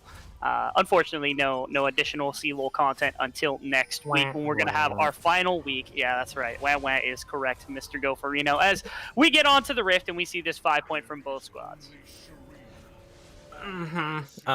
Technically, you want to have the junglers mid here in case they need a flex, but that's a different story as we have loaded onto the Rift as previously mentioned. Nothing too spicy in this early game, but we do, well, I think you said so yourself here that you want to see No You Stink early game on this Udyr. Try and make some schmoves happen around the map. I know we're also looking at Timmy Tam here to try and maybe get this Kled ahead in this top lane early on, so maybe we'll be seeing some action here in about a minute and a half, 2.5 minutes. Potentially, that would be the case. It's also a sweeper that's been picked up by No Use Thing who wants to get out and about on this map very quickly. Same with Layton's, who actually has gone for the exact same thing. As bot lane, they're going to get this quick little leash out. Other bot side, taking a look at Skarner. He's going to go, does he go for Gromp here? That is a question. I know Krug skipping is something that some junglers do, especially if you want a faster path to top lane. If anyone were to do that in this case, I would have to think it would be Timmy Tam trying to get up here to gank for Prankuru instead of No Use Think, who wants to definitely go for the full clear. That is a lot of Udyr's strength, just how fast he can clear, how healthy he can clear. And that's usually in the context of not ganking, like you said, just more so in generating that passive lead through those objectives and just some match movement. Level 2 going to be coming out first for Udon and Ladens. They are going to be very happy about that. Give themselves a little bit of prio in this lane, let them get some extra poke down. Frankaroo, I like this coming out from the Kled. This is what you want to be seeing early on from this Kled, this sort of aggression. Very aggressive play. Actually, this is a really big throwback because a friend of mine was actually on a competitive team, and it was the first game I ever cast was covering their series, and he was a Kled top 1 trick. So this is a nice little remembrance for me back to the first series I ever cast, having a Kled involved and how powerful of a champion he's been over the years. Good times, but haven't seen it. For some reason, people just shy away from this champion. You have to think that there's some strength here somewhere, but so far, actually, level 3 is beaten to by Solendrick. He's going to get pulled back by the Q. That's a lot of damage. E comes through as well. Dolly just now dismounted. Auto is going to come through. Q is going to lock down first blood for Prankuru. And this is what we wanted to see. Jungle ganks be damned as double teleport, or sorry, single teleport. I'm just so used to, when there's one teleport, there's usually another teleport from the respective laner. Either way, though, just baiting out that teleport. First blood, though, going onto this Kled, that's a little spooky. Important thing is Toponer actually comes up here to make sure to cover this wave so that you don't just lose all of this massive farm, because so far it was a 10 creep advantage here from the side of Prankuru, and all that's going to be going into the pockets of Toponer, as it's going to be Ornn going into the mid lane. He might get shoved off as well, pushed in by the likes of Savara and Timmy Tam as they come mid lane as well, making sure to have that. So your Azir does pick up at least a little bit. I like that strategy coming out. Some damage gets dropped onto Lone Force. Timmy Tam runs into No Use Think in the mid lane as well. It's a level 3 Ornn and a level 4 Udyr against the level 4 Seraphine and Skarner, not fancying their fights. Udon Badon bounces in to try to throw a tornado really quickly. Latens takes a couple of auto attacks as well. As across the map, again, topside priority. Look at all this vision that's there to defend Prankuru as he now gets his wave to bounce back at him with this pickaxe start. And the rest of the map, again, in a purely defensive manner as they don't need to push anywhere. That's kind of also overkill on that top side of the map, I feel, as that's a good little knockup. Of course, no level 6 yet for this Yasuo, so no little wombo combo. It's a fat wave, though, so Layens is going to take some punishment for this. No You Stink is on the edge here, so is Timmy Tam. We might have a 3v3. Yeah, we're going to get You Stink into the bottom lane to try to prevent this. Timmy Tam is just here to break loose the freeze that was attempting to be generated by Udon Badon and Layton as the stuns continue to stack up. And I haven't been able to find one concussive blow stun yet. Tornado's going to deny at least one minion to come through, as it looks like this bot lane fight's not going to end up on anything. But good job by Timmy Tam breaking loose his bottom lane. The fear was there. Prankuru back on the top side. Look at how much damage this Kled can do. All it took was Q and E with Conqueror stacked. And Solendrick backing again. Just off the back of this early game. This is an Ornn who wants to build items in lane. He doesn't want to have to keep backing like this, but he can't stand forward in the lane as Prankuru just gets to trade against him mercilessly. Yeah, because that is such a big reason why people in pro and amateur love the Ornn. You're able to just, generate those free item leads, but if you force the Ornn to back, he's losing that value of his passive.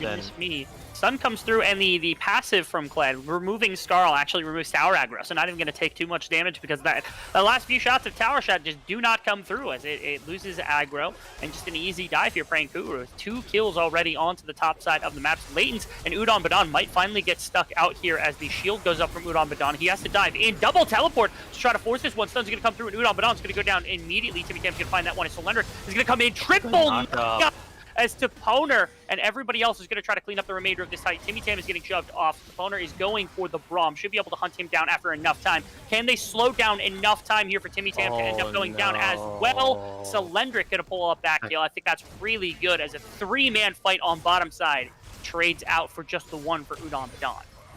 The double teleport threat will always ring true here, Rebel. And that was a great gank at the start. Don't get me wrong, they're able to, of course, kill that Yasuo, pressure out the rest of them, but then all of a sudden you just have that massive Shurima shuffle after that massive searing charge knockup from this Ornn. A 2-0-1 Azir who's only gonna get scarier, that's not gonna be fun to deal with, as that is the primary range for this Purdue composition, and if he's gonna be able to just pump out that much more damage from a range, do just that much more when it comes to these sorts of engages, that is not good for Illinois. Not in the slightest. You don't really want that. This is your one real ranged carry coming out here. Toponer also doing something that throws me way back, which is the Berserker Creeps as well as the lethal tempo combination into the bottom lane. Udon Badan looks for a bit of shenanigans, finds a tornado on the Lone Force. Not quite enough damage yet, as it is just the Yasuo with the completed boots, no crit completed, no Infinity Edge, anything like that. They're actually right back in. Tornado available yet again. Not going to hit King. I'll worry there for a second. There's still not much damage, but this safe bot lane is getting aggressed against as a 20 CS lead has emerged for the combination of this Yasuo Gragas. And this Yasuo is going to hit level 6 here soon, I believe within the next wave. So that's going to be only scary as No You Stink. Going to be a little caught out, dodges out of the 10 stun. Oh, the double knockup! They're going to go right there. TP is coming in to make sure they can try to find something. They're looking for Kingme as fast as he can, as Kuru is going to come down and punish the Yasuo for even trying anything. Layton's also level 6. Ultimate has not been burnt yet. Toponer's going to try to shove off the rest of this fight. He comes through with the ultimate from Kuru. Going to follow him under tower. Timmy Tam trying to get onto him to make sure the ultimate's going to come through. The Encore is not going to find anything. Q not going to tag on Toponer. So it will just be a punishment onto bottom side. As the Dragon had gone to No You Stink, they try to force with this Q coming out from Yasuo, a multi-person gank, 5 members into the bottom side for the side of Illinois College defending. Oh, that was a lot to digest there. Might not be over yet since Toponer level 7 has 2 levels on both these bot laners. Very scary with that first big back he was able to get off. Still though, now we have a 4-0 Kled with a already completed Gore Drinker. It's just going to let him go even further into these backlines with just, well, okay, there's not really much of a backline here from this Purdue composition, but he's going to go into a lot of people, be able to proc that and go, yes, my health bar. Now, I will say this is perhaps the one champion in the entire game where, I'm like, if anybody is going to build Blade of the Rune King first item as a top lane bruiser, it's got to be Kled. That attack speed does so well for your attack speed alongside the Vicious Strikes, and then you have, everything else to follow up, especially for how far you are ahead. It would just demolish Solendric. So knowing that this is going to be likely more of a team-oriented game, it's going to be the Gore Drinker completed as Latents and Udon Badan looking for these two. Oh, Lone Force is stuck in a really rough position. Going to likely get slowed. Actually, Latents missed the barrel. Ultimate is going to tag him in front. Didn't know that the interaction goes like that. As Kuru also gets caught trying to steal away some damage into some of these camps. Kuru is going to get dismounted. Stink is here as well as he has the stun available. Everybody's sitting behind him. Here's Toponer looking for some of the actual backbone damage as Ultimate comes through to slam the door on the rest of this play. Solendric almost went down. Timmy Tam is looking for just a little bit more. So we'll just be a blue buff steal for no lives given away. There's still warding battle going on. It looks like you just got to give this one away, guys. Just give up on this one. It's fine. Come on, take the knee. You got to start from 20 yards. I don't know if they changed that rule in football, but no, they did not. No. Okay, that's what I thought. Yeah. Yep. There's always small tweaks. Either way, though. Ooh. That is the power of this Kled. He runs into the enemy jungle 1 versus 2 when there's a fed enemy mid laner that might just come in and say hello. Oh, yes. But able to get the remount at such a crucial time. That is another reason why that Blade the Rune King is good on this Kled, since you're able to auto-attack more, and the more you're able to auto-attack enemy champions, well, the faster you get remounted, and remounting is all, well, it's a lot of, no. I was gonna say all about Kled, but no. No. Words are hard. Yeah, this Ornn's gonna get aggressive against his top lane tower goes down to the Rift Herald that was only just taken by Cylindric, or by Prankuru, and Timmy Tam is into the bottom lane, goes no use, think can be able to find a nice ultimate, actually catches onto Kingme, and he's gonna get run down there by Udon Badon. Mid lane, there's a little bit of a play coming in against the Poner. He's not gonna be able to get through the CC as bot lane play continues in their favor. Top lane tower goes down, mid laner goes down from the side of Illinois, or my apologies, from Purdue Northwestern, but they do end up finding 2 on the bottom side, as well as likely being able to at least chip away at more of this tower, if not completely end it, as they still have no use think on their side. See though, because keep in mind, Prankaroo able to rotate to this mid lane after taking that top lane turret, thanks to the help of that Herald. Hello, Winwell there. And they're gonna get a lot of damage onto this mid lane turret. Doubt they will take it down completely, since it does take a while. You do have all these members coming up, but hey, that's even more gold going into this Kled's pocket. Like, look at Cylindric. Dude's just down bad. 48 CS, 1, 2, and 2. Top laning. Yes, he is. Lane Deluxe. It really is. And I guess a question for you, in this mid game, obviously Kled is going to be an absolute deviant to try to deal with for the majority of this early game, but do Azir, does the Yasuo end up getting enough damage to actually work their way through him? Is this just like a permanent destruction to this team comp? Obviously, if Prankuru gets in a backline, he could destroy their health bars, but like, do they have the damage if he ends up in front of them somehow to actually win fights? Not yet, I want to say, since Not we're only yet. starting to see some items come out. Deponer definitely can put a huge dent in him. Udon Badon just always runs into the issue of, well, Melee. Prankaroo, if he's somehow in front of you guys and you catch him out, there's probably a Braum proccing his passive on you, and we've seen it a few times this game already, that this Yasuo, alright, I'm gonna go in, I'm in the back line, then you just see the concussive blows, 1, 2, 3, 4, and he's like, alright. A lot of members heading towards this dragon right now, and first to it is, of course, Illinois College. And with this Azrael, Kingme should have enough damage alongside everybody else to be able to bring this one down, as Dragon is just going to get taken. Kled is hovering this area as well. They could look for a dive potentially onto Azir. Bottom lane hasn't been split off. You pay attention to No Use Think. He's at his Krugs right now, defending against the pure wraparound that's coming through from Timmy Tam and the gang. As here's the Kled ultimate trying to come in. Actually gets done to No Use Think. He's not able to get into the backline. Ultimate's going to come through. Actually, he can't. The ultimate came through onto Timmy Tam. Ultimate is dead. He's going to go into Prankuru. They're going to drop him off of Scarl. Big Orn ultimate off the TP is going to be Prankuru's death. Encore's going to be able to stop this fight for just a little bit of time. But here's Udon Badon flashes in. He's going to be able to get into the backline very quickly as Timmy Tam and Savara both dropping health bars as well. Kingme's the only one left. He's trying to put out the damage. He's trying to get some kills. He's into the back lane. He's going to be able to find one, but it will not matter as Toponer pulls over in that fight. Oh god, that Azir teleport once again coming in so clutch there, and I loved how you pointed it out there. No Use Think running denial duty on that charge from Prankaroo, not letting him get in there. Oof, and that is absolutely massive for Purdue here. They're able to get this massive swing, get 4 kills onto this Azir, who's already completed the oh, my dog just shook. Who's already completed the Leandri's Anguish. Gonna have a lot of gold in the pocket too, as I'm gonna take a quick peek. Yeah, 2.3k. That's gonna be almost nearly a second item complete here. Pretty unreal, yeah. And a lot of that gold actually went onto Toponer, as I believe he was the one who got the shutdown onto Prankuru, and Immortal Shield Bow now done onto Udon Badon, who picked up a kill in that fight as well, means that this team fight's starting to come together when you're able to piece it the way that you would like to between all of these champions. You still have the issue that a lot of your damage coming out of all of your champions is within melee range, but Toponer getting a lot of it means that your ranged damage source gets quite a bit of a buff here coming into this mid-game, as well as the shutdown onto Prankuru means so much gold into his back pocket. Almost finishes the Nashers off of just this back alone. And now, you do have Essence Reaver completed for Kingme on this Azrael, so that's at least one big damage source. Seraphine is working towards what is either Luden's or Leandri's. Either one of those perfectly fine. It's no longer the Moon Staff. Has been meta for at least a couple of patches now. That should be the Leandri's 100% because Luden's builds out of the blasting one, so... I see. Yes. Yeah. Good option. All right. Yeah. Getting a little frisky here. Does have the NATO. Does land the NATO. That you do. And keeping an eye, I'm really confused about these lane assignments because right now it's just a lot of top waves getting collapsed into Toponer here as Savara. Like, can Savara walk up the farm right now? I know Seraphine doesn't really need it, but like, you don't want to just keep collapsing gold without punishing anywhere else on the map. And no Dragon for 2 minutes, no Baron or Rift Herald here, at least for another 30 seconds of some sort. And having, Toponer on the top side, I mean, he responds very quickly. If anything, I'm more confused that Prankuru is not on the strong side of the map, or at least the side of the map where the objective is at, trying to stop this.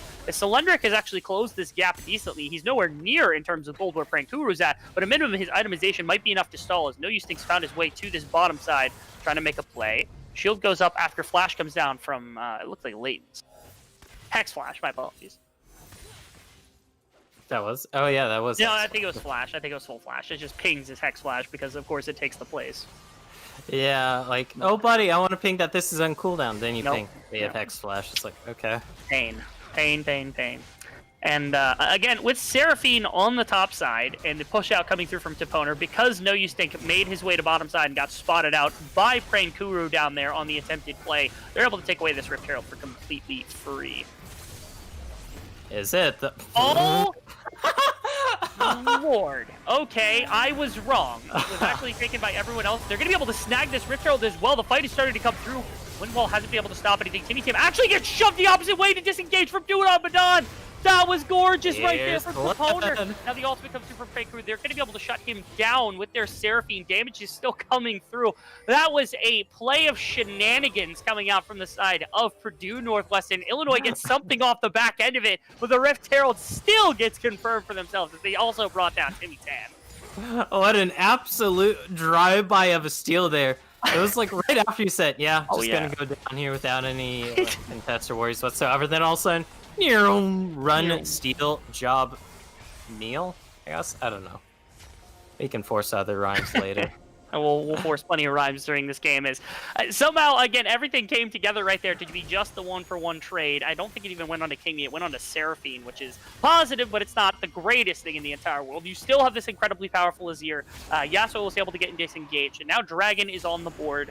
Second Dragon attempting to be taken here by both teams, as No Use Think and Cylindric are going to be the first ones into the river. Get fronted down by Prankuru. He's going to get onto No Use Think. He gets pulled back into the remainder of the team. Toponer is able to just free fire into this team with these soldiers, though, as Rift Herald also gets dropped across the map. Prankuru is going to try to throw damage in as best he can. Now Timmy Tam also going to get shut out. He comes in, and the soldier's going to go over the wall, and now Leighton's finds a massive play for Udon Badan to go in, and the damage is more than there. Kingme's going to get hunted down. Ends up going down on the backside of the fight to Udon Badan. 2 kills apiece to this bot lane. Mid tower goes down to the Rift Herald, and this Dragon's going to the side of Purdue Northwest.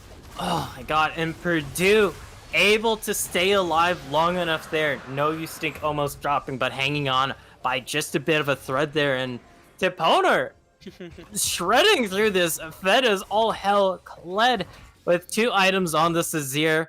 Now imagine once he completes this next item, just how much more spooky that's gonna be. This Kled unable to remount and stay on top of that Azir. 5 for 1, you lose the Dragon, you lose the tower. That is one hell of a dub here for Purdue. Most certainly, as this is going to be their first really significant gold lead of the game. 4,500, 5,000 gold maybe after all things end up landing. And again, that was crazy because this was an engagement that came out from Illinois College. They're the ones that extend, trying to find No Use Think, just dropping soldiers and throwing down damage into this team is Toponer. He wins his 1v1 up against Prankuru, ends up putting enough damage in, and then you see the power of this Yasuo-Gragas combination where the two of them are just so ridiculously good together in these team fights. That Udon Badan and Leighton are able to completely devastate any chance at a team fight around this Dragon that might have put Illinois College back in the driver's seat. Yeah, Illinois, they would have really loved to get that pick there and grab the Dragon there. Like you said, driver's seat would have been very much more available to them had they got that, but quite the opposite happens, in fact, and they're going to be having to play from the back foot here. Definitely not a game-ending lead, but it is gonna start to hurt here, and if you're unable to deal with this Azir properly, never mind that. Solendric, actually, nice little knockup from Solendric. Gets kind of suppressed out of being able to do anything else. Brittle Proc's going to get him, I think, flashing potentially the wrong direction using that one. The Tammy Tam drops a little bit too low, but still, nice little dive on the bottom side. As it now, I believe Baron's just getting started, which with this exceptionally powerful Yasuo and Azir might be mildly problematic. It's already gone. There is no one anywhere near this to contest this. This is just a free Baron. They're going to spot it out right there after the wind wall was denied, my apologies, the arcane, or my apologies, the ultimate coming through from Ezreal into the pit to get any vision. As, yes, you do pick off Solendric and get an additional kill, but lost Baron for that trade.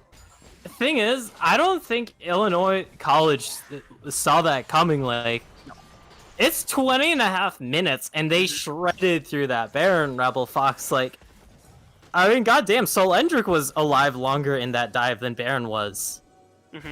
It was a little crazy to think about that. That's the strength of having the DPS of an Azir alongside an ADC like Yasuo might be. Top side, you see this attack speed build, man. This is just insane. It's Nashters, Berserkers, and then also lethal tempo. And there's a certain point which attack speed starts to lose efficiency within the confines of what a marksman can do. But apparently nobody told Toponer that, as he's not allowed to listen to any sort of that nonsense verbatim that big brain analysts might try to spit at him. As his attack speed is just unreal to watch. He's going to catch out Savara as well. The ultimate is just only going to push him away. Underneath the tower goes this Kled to try to find something. Toponer likely in dire straits, as the TP from the rest of his team is going to try to come in. Savara might get hunted down, going to get brought down by the blue spite of no use. Think they're looking for Frankuru right now. Lone Force used the ultimate in the wrong direction, so he's still going to get his team CC'd. No use think gets a stun to come through. Ultimate into the backline to be able to prank Frankuru. He's dismount, doesn't keep him alive for a lot longer. King Me positions perfectly to try to get some damage in, but he simply does not have it right now on this Ezreal. Able to put out damage, but simply not enough to stop any semblance of a snowball into the top lane, where it looks like they're going to be even competing for this inhibitor tower. And Toponer just able to stay alive long enough for the cavalry to come just after he died. We're looking at King Me right now. Like you said, he's able to put out some damage here, but not enough. Literally not even finished his mythic yet, which is kind of feels bad, since the reason why Essence Reaver first on Ezreal is so appealing is just how cheap and effective that Essence Reaver is. Then you get the Dustblade, which is also on the cheaper end of Mythics, but the fact that he's behind a Yasuo who went for a more expensive Mythic into one of the most, if not the most expensive item in the game, that Infinity Edge, that is such a rough spot to be in here for King. That is not to mention now also QSS completed for the Yasuo, so there's that. The Banshee's Veil, without having to go into the Verdant Barrier, is also completed for Toponer, so now QSS tax is being paid for every single member against the Skarner, or at least the damage one, the ones that matter with the damage. As Dragon's going to be the setup here with this team, as their Baron buff is slowly beginning to tick down after they sieged up on that top side, only using the remnants of it to push out their mid lane and everything of the sorts to potentially go for this next Dragon that's going to be coming. Flash from Timmy Tam. You want to use that to use your ultimate, but unfortunately not going to be able to, as that is used to save his life, and that almost certainly guarantees you the Dragon now. Let's see, since Prankru is in the top lane, does have teleport if they want to go for it, but we already have this main bear pig onto this third Dragon of the game for Purdue. Purdue. And let's see what happens of it, because you do have this Kled in the base. There's Toponer, has those 3 items, should have the Banshees back up in just a second. Yep, Prankru just going to grab the turret and bail. So a bit of a trade overall across the map. The setup here is for topside quadrant, or this quadrant that they're in right now, to try to death rush. They might find Udon Badon, as he's actually not even going to go down. The flash is going to be more than enough to get him over the wall, and everything else is perfectly fine for them, as now the chase might ensue. Frankuru is kind of a rough situation. This is an ultimate being used by Kled. He's going to run into Latents immediately before getting CC'd up. Encore is only going to be able to tag on the Latents, as well as into the backline goes No Use Think. They're going to be able to find Frankuru as the ultimate tags everyone from Solendric. Oh my goodness, it didn't matter that much because they aren't able to follow up too heavily, but it does give them the ability to walk through mid lane, as King Meat is just simply not high enough in health to continue, and that's most of your damage source. No Use Think is chasing them back into their own base. Udon Badon's going to chase with tornadoes as well. They're going to have to go all the way back to their fountain walking, and that should just be mid-inhibitor for the exchange. Such a pricey exchange. I like the thought behind it, but There was just that split second for Udon Badon to react there. He's able to drop down the wind wall, which would deny a lot of follow-up damage in CC from the likes of that Ezreal, from the likes of that Seraphine. And just with a quick hopscotch away with the QSS, able to survive the Kingme, starting to put in a little bit of poke onto Toponer, but that double Ocean Dragon gonna be healing up decently well. That it will. Shouldn't have to worry too heavily about poke at the moment. Every single member is starting to get strong. Cylindric actually at the level 13 mark. He's going to start getting into some of the Ornn itemization as well. That could make his team quite a bit stronger. Actually, it looked like he upgraded something, but I didn't see what it was. Oh, God. Okay. As this siege will just continue to happen, they have more than enough minions on the bottom tower, and again, the damage just isn't there at the moment for this team. For the most part, it's got to be Kingme doing a lot of the heavy lifting, but he's not there yet. So this goal of this team, I suppose, is just trying to get Ezreal there. But all they've done is slow down the clock 5 minutes with their one dragon. And especially with 2 minutes and 30 seconds left, the question is, can Ezreal get onto enough damage to actually carry fights at this point? Because even if this Ezreal for Kingme does hit that high enough damage point, there is always the threat of just how much dive is coming out from Purdue. We've seen time and time again the barrel last breath synergy coming out from Udon plus Ladens. And if this Ezreal for Kingme is just having to throw out purely mystic shots without weaving in any autos out of fear of getting knocked up, bopped up, and comboed to death, it does kind of render this a little moot as Baron spawns immediately just getting half health. This has been like 7 seconds, 8 seconds, 9 seconds. It's sub 10 second Baron right there from the combination of Udyr and then also the damage from Yasuo and Azir doing a lot of the heavy lifting. This is going to siege. This is going to come into their base. They've got 2 inhibitors down on top side. All they got to do is pick a lane and shove it. And right now it looks like mid lane is going to be the option as they're looking for one last fight here, it looks like, on the side of Illinois College. They're ramping up, trying to buy potions and anything else that they possibly can, using up the last of their gold, because, again, this could be a problem. Blood Ward is secured here. That is the Immortal Shield Bow upgrade, as the first ornament is now on the board for somebody other than Ornn in this game. It's so rough, though. Like, you have an Ezreal that's at 2.5 items with this just the last Whisper. There's the flash. Oh, into the back line immediately. Udon Badon gets kind of shoved out of that one. Encore's actually humongous through the entire team, but the Ornn ultimate's going to be the exact response. And too much damage coming into the front line. And Timmy Cam's going to get brought down by Udon Badon as well as he goes into Boner. He's going to be able to backline damage as much as he wants. And I don't think this is going to go into a game number 3. Instead, it's going to be Purdue Northwest that's going to be claiming this one. It was kind of close to start the game off. Looked good from Prankuru, but instead, this skirmish match is going in a quick 2-0 to Purdue. And Toponer just got way out of hand that game. Udon Badon able to catch up once again and put on the carry pants here. Such a scary prospect. It was such a nice setup in that last fight too.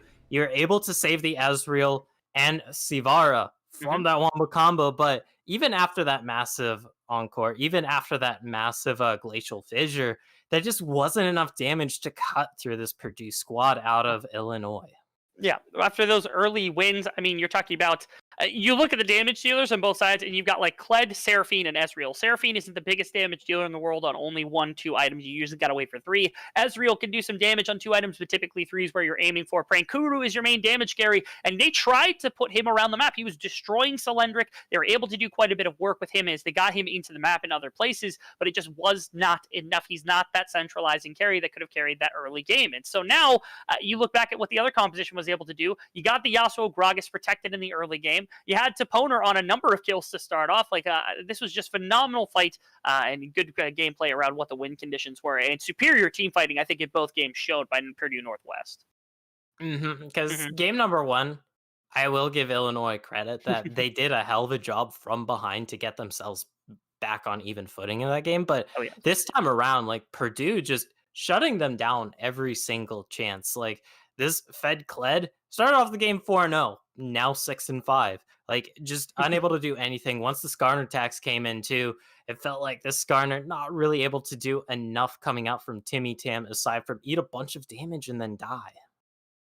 That's correct. And of course, these are skirmish matches, so they don't mean nearly as much as what the collegiate season could potentially suggest. But still, nonetheless, a fantastic performance from Purdue Northwest and Illinois College taking another loss inside the skirmish. One of the very few they've taken all season, but nonetheless, showing some very good things on both sides, and specifically from the side of Purdue, who, again, came out yesterday. Both these teams lost, and Purdue is not going to fall to 0-2 in this week during their games. So instead, next week, we're going to have our final week of the regular season. We have, I think, just one CLOL game to actually play and another skirmish match or two to actually play as well. And after that, we'll be into playoffs. It feels like we just started the Midwest Esports Conference season. I don't know about you, but I'm getting ready for the ramping potential for what playoffs has to hold for us. Yeah, time tends to fly because we're already in week 6 here. Week 7 going to be the last of the regular season. So that is very, very fast paced to say the least. And it's only going to get harder from here on out for whichever teams do make it into that playoff spot.